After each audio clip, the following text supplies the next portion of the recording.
presidency, going into forever wars, increasing debt. I think it really shook a lot of people. Yeah, I would agree. And sort of that was my local bookend to last Wednesday. I was down in Washington, D.C. at a Feds for Freedom conference. And this is being led by a bunch of federal workers who really they started where they got like really canned for their refusal to take the COVID jab. Right. And so it was Feds for Medical Freedom, but they found out they had it's a bigger issue than that.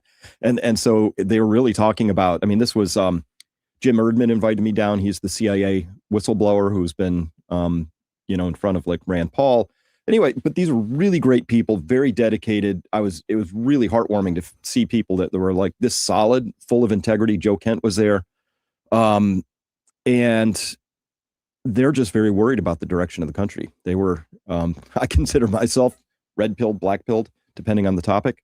They were pretty concerned that there wasn't an easy fix here.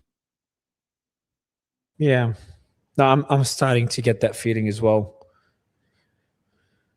Yeah, that's worrying. Well, it kind of links to a piece of news that came out a couple of days ago, and that's Tucker. Did you see the comment he made about starting a new party? Actually, you referenced Joe Kent. I actually brought it up with Joe Kent as well, and he started floating the idea. Actually, I think I floated the idea to him. I'm like, what if you and Massey and Marjorie Taylor Greene, and I mentioned Matt Gaetz because he was part of the conversation, and Tucker and others. It's not about forming another party. Someone was explaining to me yesterday. It's about forming a bloc that has enough voting power, similar to what RFK did.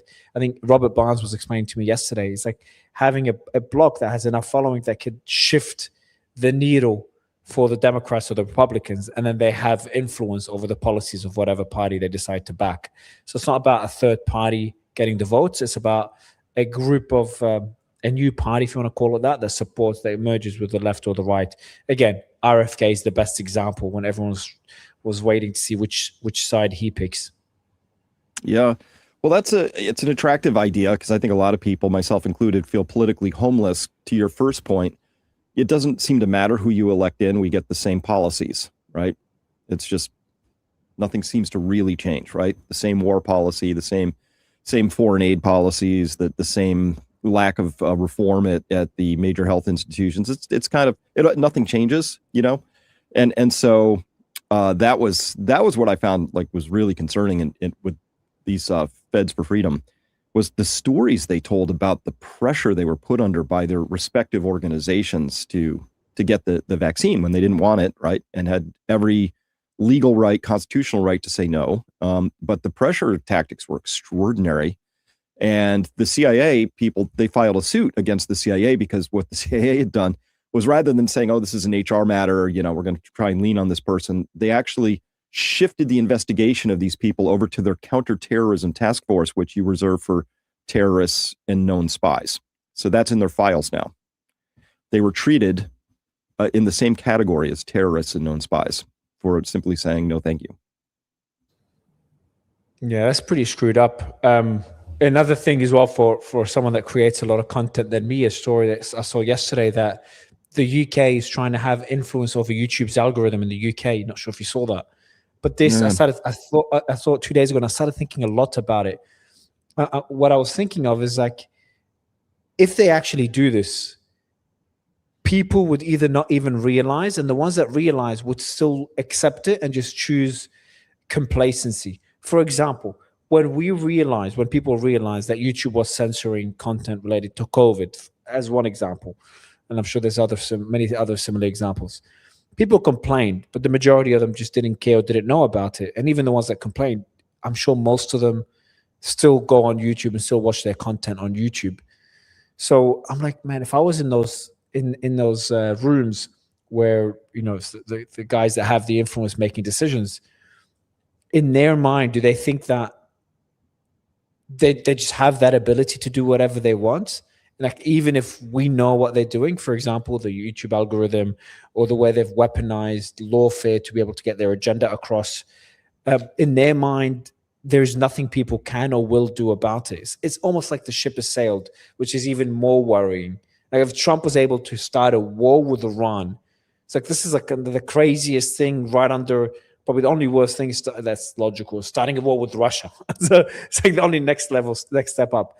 But other than that, starting a war with Iran was like one of the craziest things Trump would do. If I told you that when he first got elected, yet he still does it. And while he lost popularity, he still has a pretty strong support base in MAGA, weirdly enough. Yeah. It's there's that sense of inevitability to all this, right? And there's a direction to this story, and it's been going there, and it's independent of who's in power. Weirdly, under Trump, we've had a much faster progression towards what we would call that technological, dystopia. I think of it as other people think of it as a utopia, but things that never could have been done under Biden because the MAGA people never would have put up with it, but because it's Trump, it's okay. But when we're looking at the flock cameras bringing Palantir in to harmonize and merge government databases and on and on and on, that I don't think any of that would have been possible under a Democratic president. So faster. Yeah, I agree. Faster. I agree. That's a good point. Trump, I remember one of my guests told me, talking about the Iran war, they said something along the lines of, if there's any person that could really break that relationship with Israel, it is Trump, who's right now the biggest backer of Israel, because Trump he's just got that ability to really do the unthinkable and get away with it. And you've given an example where that has happened or accelerated.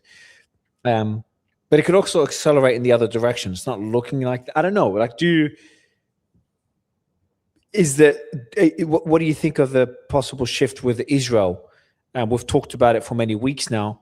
Are you seeing anything substantial or not substantial, anything of substance other than the rhetoric since all the statements were made a few weeks ago?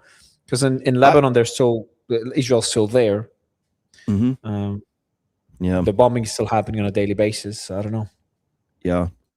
And Iran is not reacting for some reason. So maybe we could discuss that in a bit. But I trust actions, not words, So if the central bank tells me gold is a barbarous relic, but they're accumulating it, I prefer to watch what they're doing. So in this case, there's words that say, oh, there's this fracture, not with Israel per se, but maybe between Bibi and Trump. But on the other hand, we have this Section 224, looks like it's going to scream right on through, right? Which is going to harmonize and merge the Israeli military with our own. It's going to get through. It looks like it's going through. It looks like it at this stage. Shit, I completely lost track of it. I'm guilty of losing track of it. Fucking hell.